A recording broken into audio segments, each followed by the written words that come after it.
Cambridge IELTS 2 by the University of Cambridge Local Examination Syndicate. Published by Cambridge University Press, 2000. This recording is copyright. Cassette 2, Side 1. Test 3. You will hear a number of different recordings, and you will have to answer questions on what you hear. There will be time for you to read the instructions and questions, and you will have a chance to check your work. All the recordings will be played once only. The test is in 4 sections. Write all your answers in the listening question booklet. At the end of the test, you will be given 10 minutes to transfer your answers to an answer sheet. Now turn to Section 1.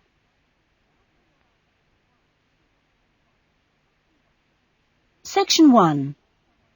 You will hear someone being asked their opinion of a new television station. First, you have some time to look at questions 1 to 4.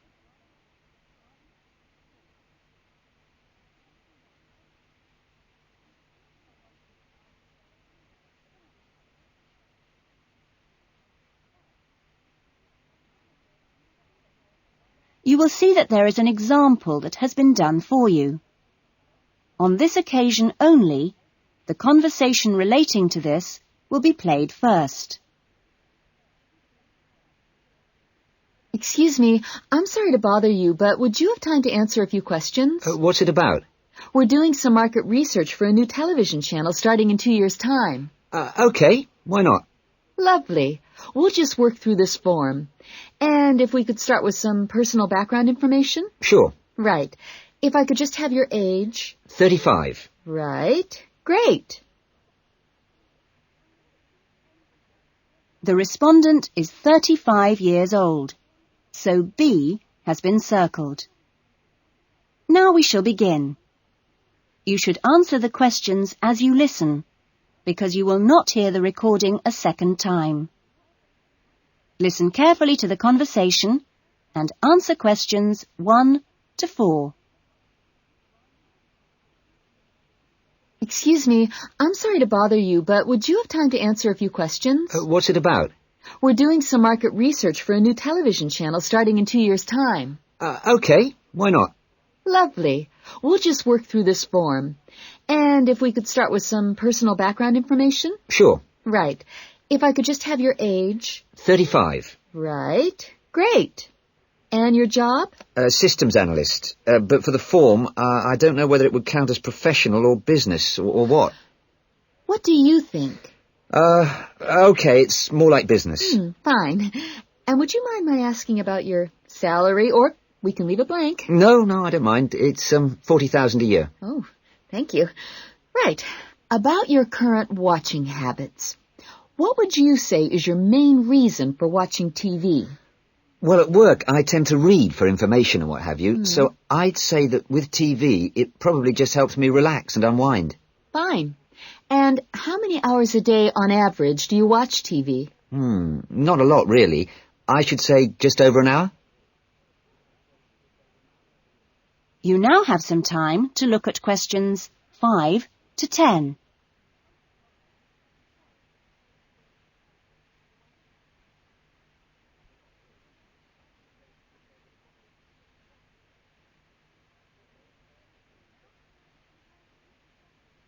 Now listen carefully and answer questions 5 to 10. So what are the 2 main times of the day that you watch TV? Well, a little around breakfast time, and then it tends to be really late, 11 or even midnight, when I finish work. And what sort of programs do you go for? Some news bulletins, but I also really like to put my feet up with some of the old comedy shows. Fine.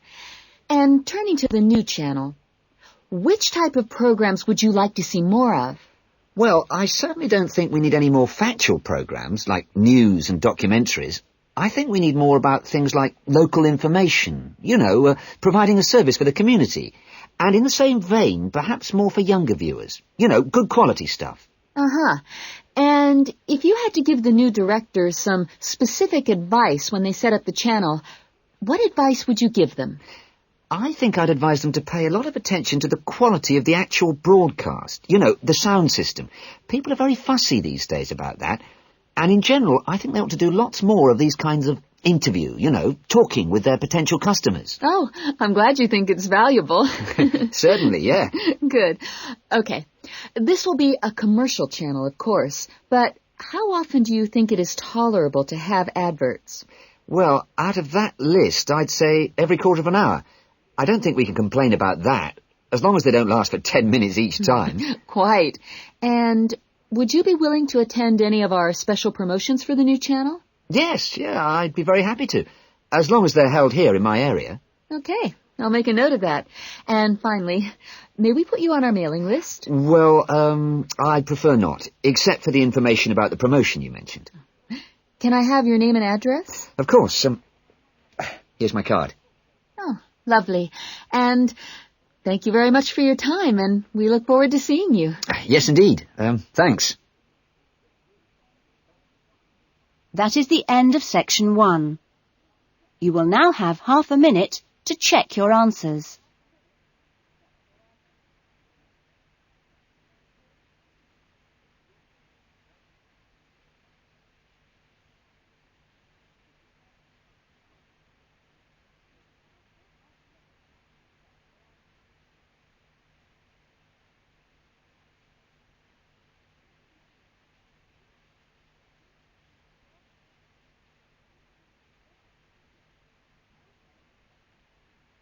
Now turn to section 2.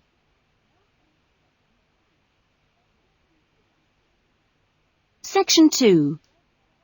You will hear a student welfare officer talking to a small group of students just before the beginning of term. First, you have some time to look at questions 11 to 16.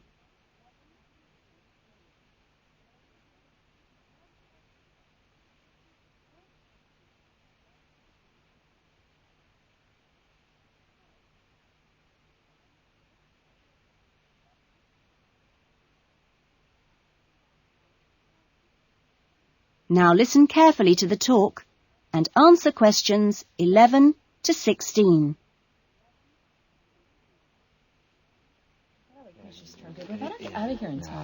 Okay.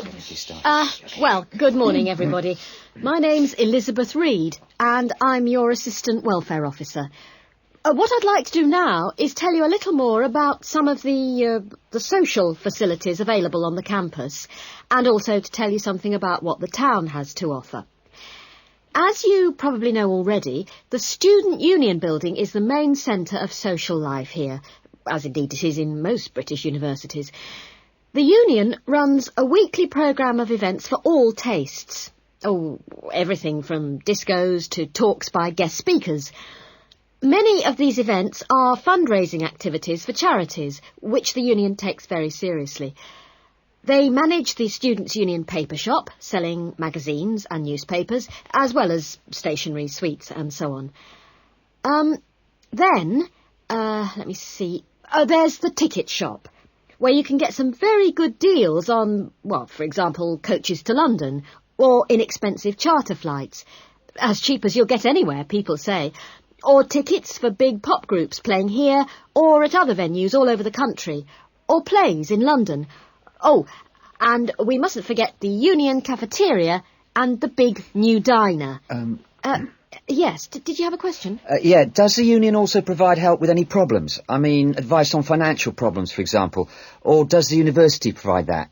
Yes, the Union run their own advice service, offering help with financial matters, such as grants.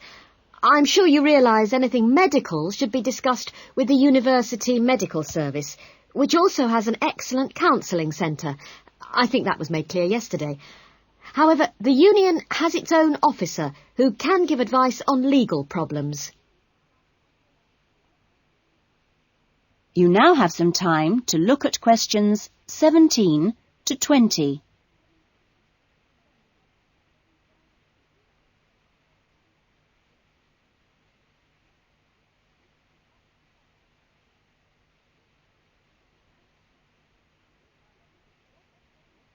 Now listen to the rest of the talk and answer questions 17 to 20. Now, on to Radford. For a town of its size, Radford has some unusually good leisure and community facilities and has quite a good shopping centre with an interesting range of shops. As you go into Radford, there's a new, well, quite new, Olympic-sized swimming pool. That's on the outskirts at a place called Renton. Above the pool, there's a high-tech fitness centre. Are there any ice skaters here? No? Oh, pity. The facilities for ice skating are excellent. Well, the new Metro Tower, right in the centre of town, has got an ice rink and a sports hall for squash, badminton, volleyball and several other indoor sports. And in the same building, there's a new cinema with 6 screens. Then, let me see, in the main square, just 2 minutes' walk from the Metro Tower, there's the Theatre Royal, which often gets London productions on tour. And in the streets nearby, you can find a good range of inexpensive restaurants, including Indian, Chinese, Thai and Italian. That is the end of section 2. You will now have half a minute to check your answers.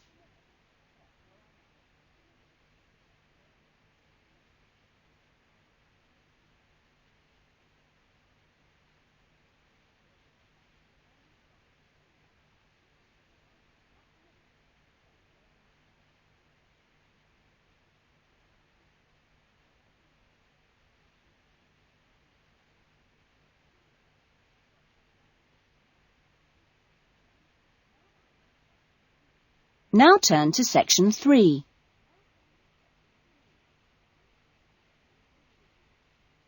Section 3.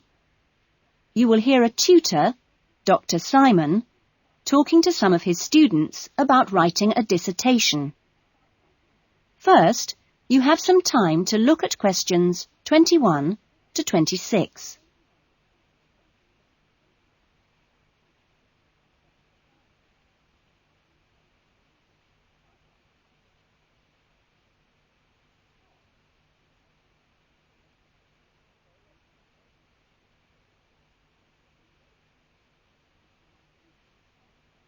Now listen to the discussion and answer questions 21 to 26.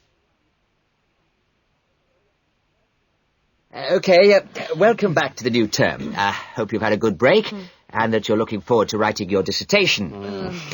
Now, what I'd like to do in this session is give you the opportunity to ask questions on writing the dissertation. Requirements, milestones, who to see when you need help. It's very informal. It may all be written on paper, but it's nice to get it confirmed. So, anything you'd like to ask? Dr. Simon, is there a fixed hand-in date yet? Right, I can confirm that that's the 21st of May, not the 20th, as we first stated. OK? Jane?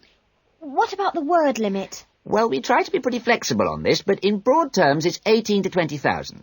Ah. And you can choose your topics, anything from years 2 and 3. Yes? I still haven't got any idea what I want to do it on. Who... Well, you should see your course tutor to agree on your final title, and you should also be aware that there's a special programme running on research methods for anyone who wants some extra help on that.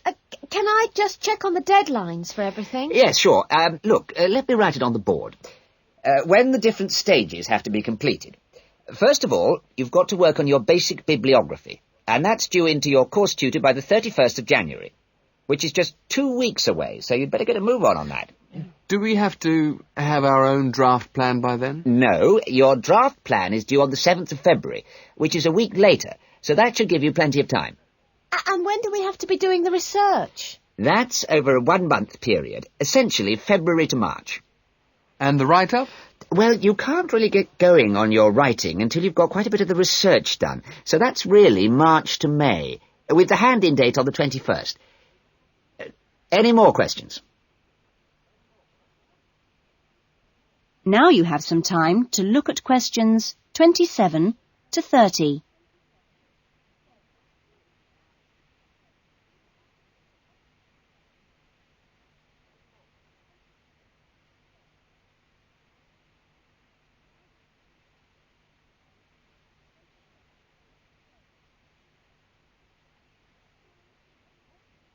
Now listen to the rest of the discussion and answer questions 27 to 30. Well, sir, just some advice, really. It's about computers. Would you advise us to buy one? What can I say, Andy? I know it's a massive expense, but I really feel it would be of great benefit. You can always look in the student union adverts for second-hand ones. Yes? I've been looking at some of last year's dissertations. Oh, is that a good idea, sir? I heard... Well, I don't think you should read them in detail too early, or you might end up taking more of their ideas than you realise.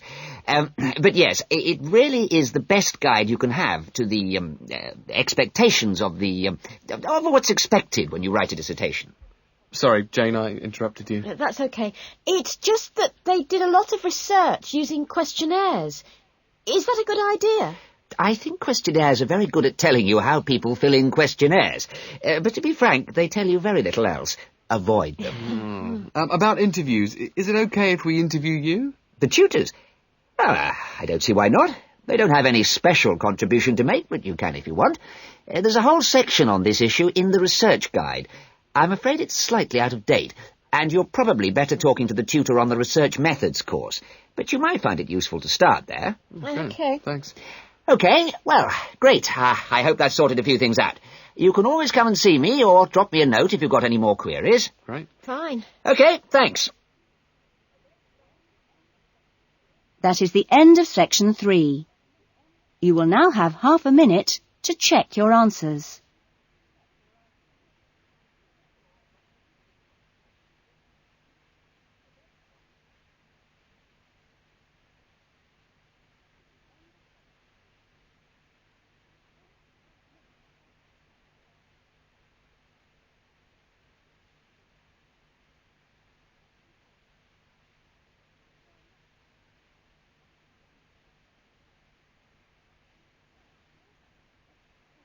Now turn to section 4.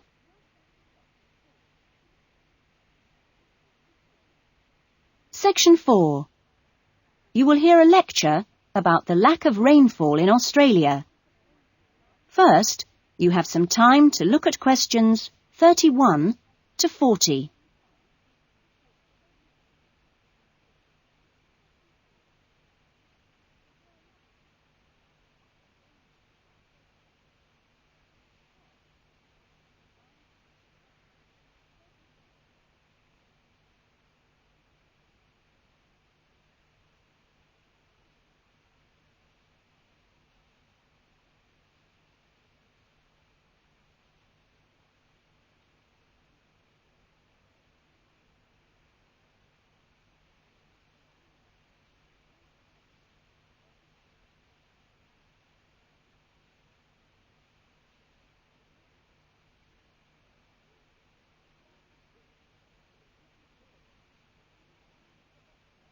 Now listen to the lecture and answer questions 31 to 40. Good morning. This morning, we are continuing our look at Australia and its natural problems. Actually, dryness, or aridity, as it is generally called by geographers, is probably the most challenging of Australia's natural problems. And so it's very important in this course for you to have a good understanding of the subject. For Australia, water is a precious resource, and its wise management is of the greatest importance. As I've said, Australia is a dry continent, second only to Antarctica in its lack of rainfall. Long hours of hot sunshine and searing winds give Australia an extremely high rate of evaporation, far more than in most other countries. It's estimated that approximately 87% of Australia's rainfall is lost through evaporation, compared with just over 60% in Europe and Africa, and 48% in North America. You generally think of Africa as being a very hot and dry place, but it's not in comparison with Australia. In many parts of Australia, standing water, that is, dams, puddles and so forth, dry up rapidly, and some rainfall barely penetrates the soil. The reason for this is that the moisture is absorbed by thirsty plants. Some parts of Australia are dry because rainwater seeps quickly through sandy soils and into the rock below. In parts of Australia, this water, which seeps through the sandy soil, collects underground to form underground lakes. Water from these subterranean lakes can be pumped to the surface and tapped, and so used for various purposes above the ground. In fact, extensive underground water resources are available over more than half of Australia's land area. But most of the water is too salty to be used for human consumption or for the irrigation of crops.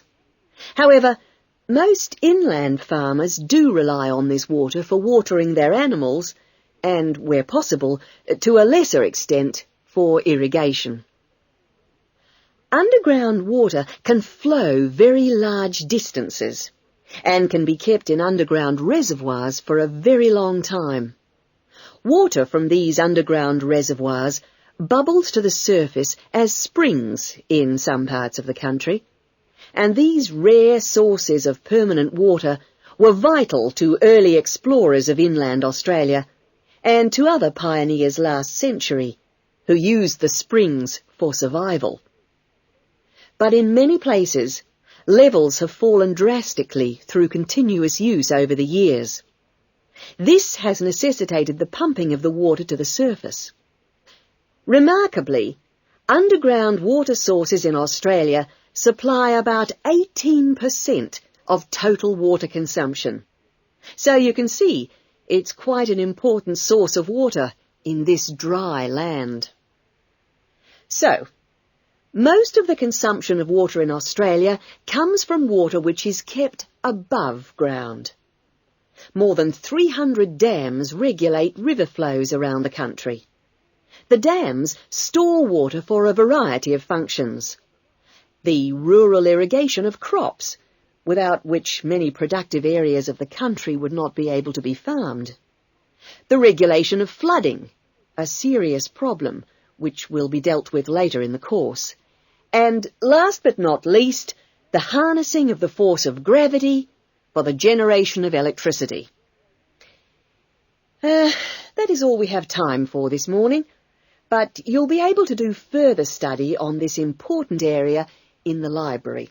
I have a handout here with references on the subject, so if you're interested, please come up to the desk and take a copy.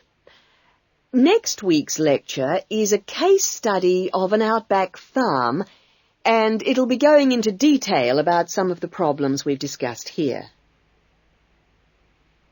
That is the end of section 4.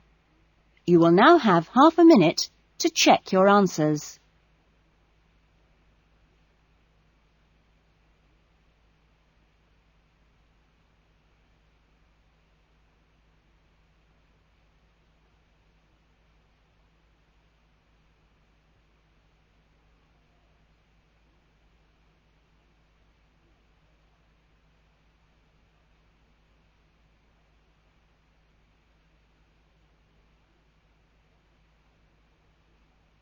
That is the end of the listening test. In the IELTS test, you would now have 10 minutes to transfer your answers to the listening